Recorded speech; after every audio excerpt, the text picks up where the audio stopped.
Papa m'a bien homme, vous pantou plus. Moi c'est pour y gomez ou abattre miama.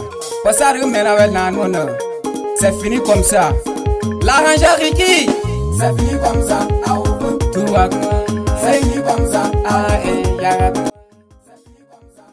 Bonjour, bonsoir. Tout dépend de quel côté du globe terrestre vous vous trouvez.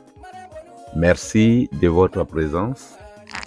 Permettez que je place mon micro barbe afin que ensemble on décortique ce qui se passe en Guinée.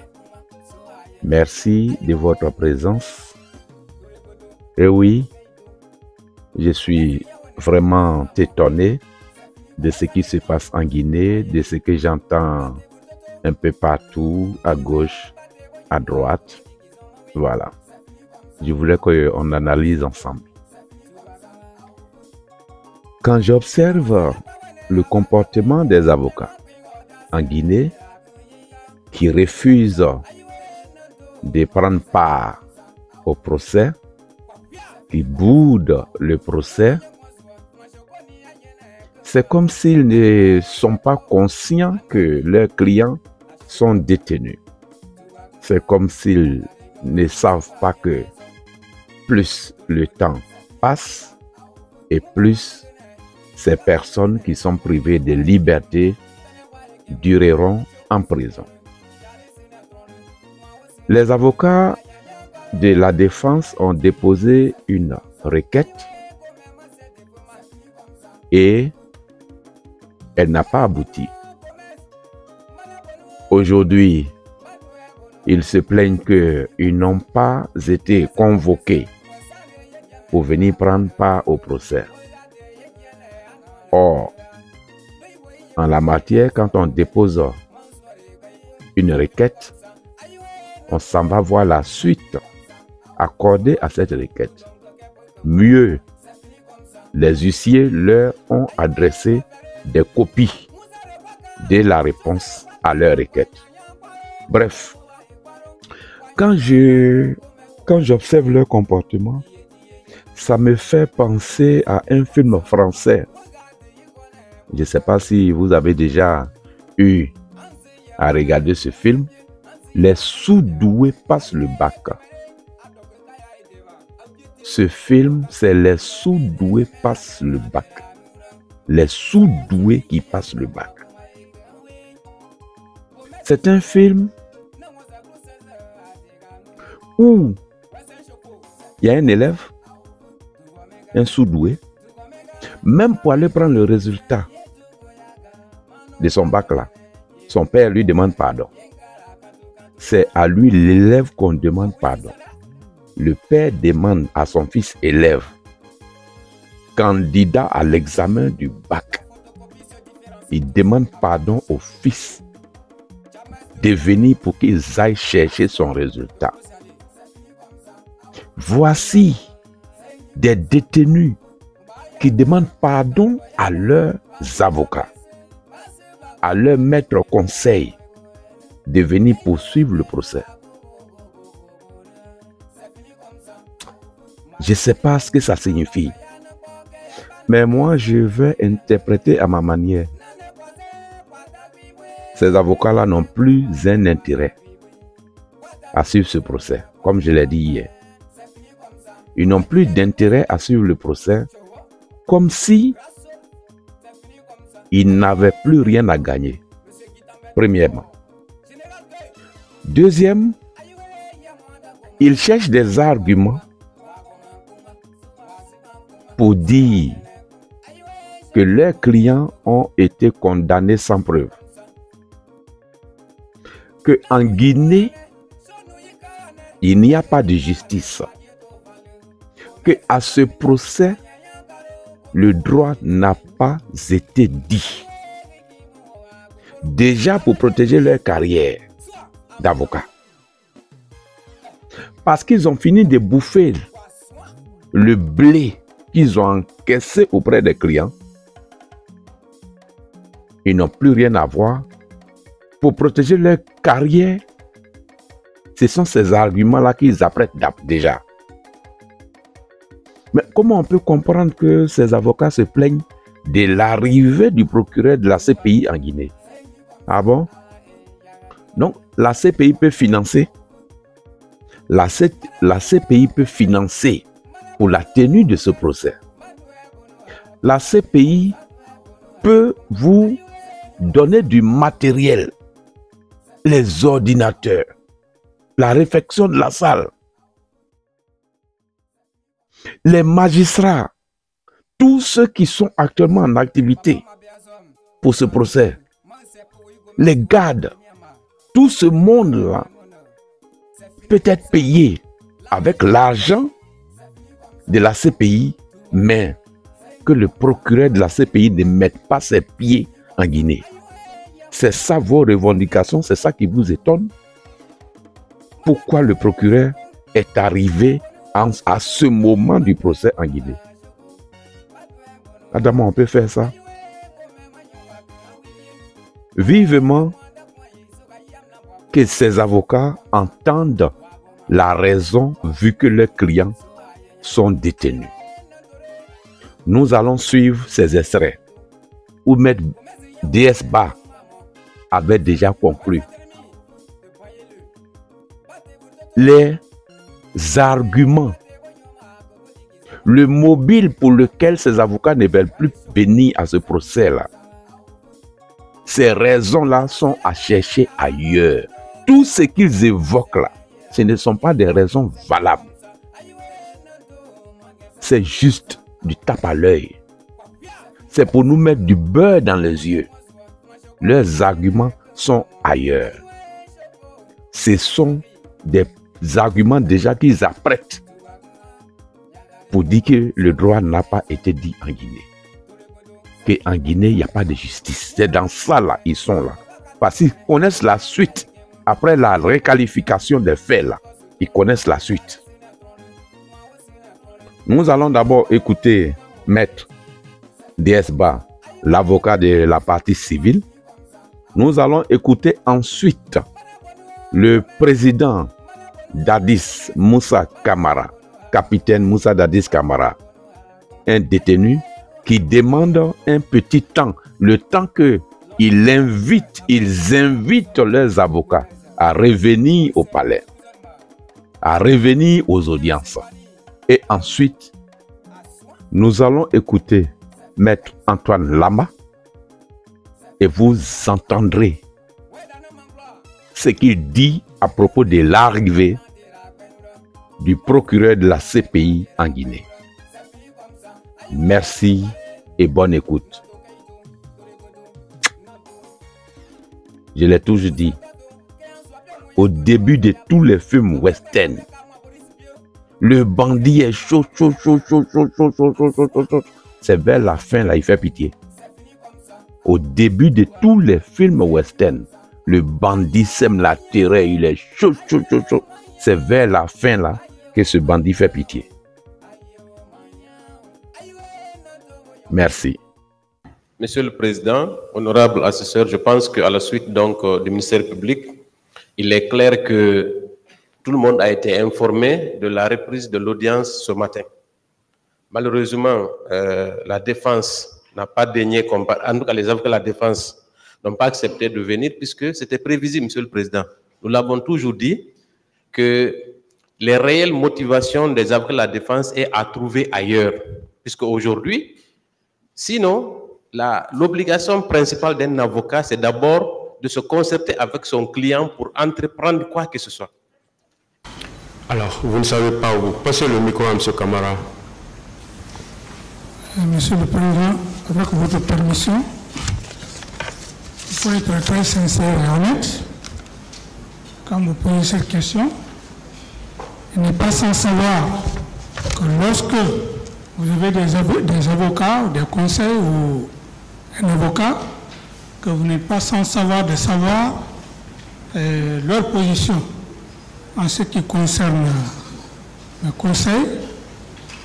Et ils m'ont fait comprendre que par rapport à toutes ces discussions qui se sont passées et qu'ils attendaient, je crois, une notification qui pouvaient provenir soit du procureur pour leur demander effectivement de venir à l'assise.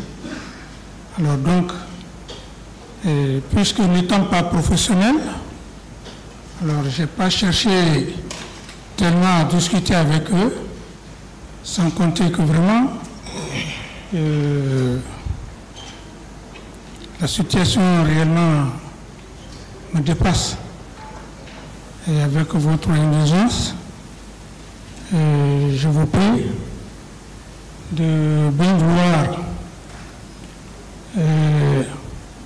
nous accorder ce temps afin qu'on puisse rentrer en contact avec eux pour leur demander réellement qu'ils veuillent bien accepter de venir à l'audience, Monsieur le Président. J'en ai fini. Pourquoi le procureur de la CPI s'est précipité aussitôt le lendemain de la décision de sursis à statuer à Conakry? Pourquoi? Pourquoi c'est lui qui nous informe à travers la presse que notre recours a été rejeté? Je suis ici au milieu de deux avocats, deux aînés, avec lesquels nous allons animer ce point de presse. Je vais commencer par ma droite, par celui que vous connaissez bien. Il n'est plus à présenter, Maître Salifou Béavogui, avocat constitué dans ce dossier. Et à ma gauche, vous le connaissez également, c'est par commodité et pour les besoins de la cause que je le fais, Maître Lanciné Silla, qui est aussi constitué dans le dossier. Pour des raisons indépendantes de la volonté de la plupart d'entre nous, plusieurs avocats se sont excusés et n'ont pu faire le déplacement. Le point de presse de ce jour a pour but d'éclairer l'opinion nationale et internationale sur les motivations qui ont entraîné la non-présence des avocats de la défense, en tout cas, excepté celui que vous avez vu à l'audience dernière, les raisons donc qui ont entraîné la non-présence des avocats de la défense à la dernière audience du procès des événements du 28 septembre 2009.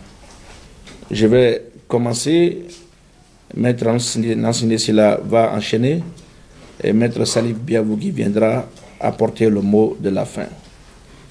Je rappelle qu'à l'audience du 20 mars 2024,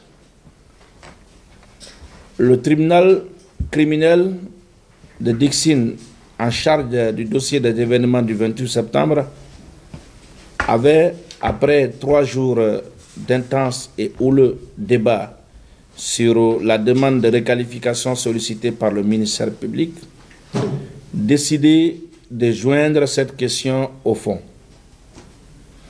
L'affaire a été renvoyée pour que les débats reprennent le 25 mars 2024. Le lendemain, tous les avocats de la défense ont décidé d'attaquer cette décision devant la Cour d'appel. Un recours a été formulé et quelqu'un a été envoyé pour déposer ce recours au greffe du tribunal de première instance de Dixine. Contre toute attente, le chef du greffe du tribunal nous a opposé un refus de transcription à travers un procès verbal. Et sur le fondement du Code de procédure pénale, nous avions saisi le président de ce tribunal pour lui demander d'enjoindre au chef du greffe de recevoir notre déclaration d'appel.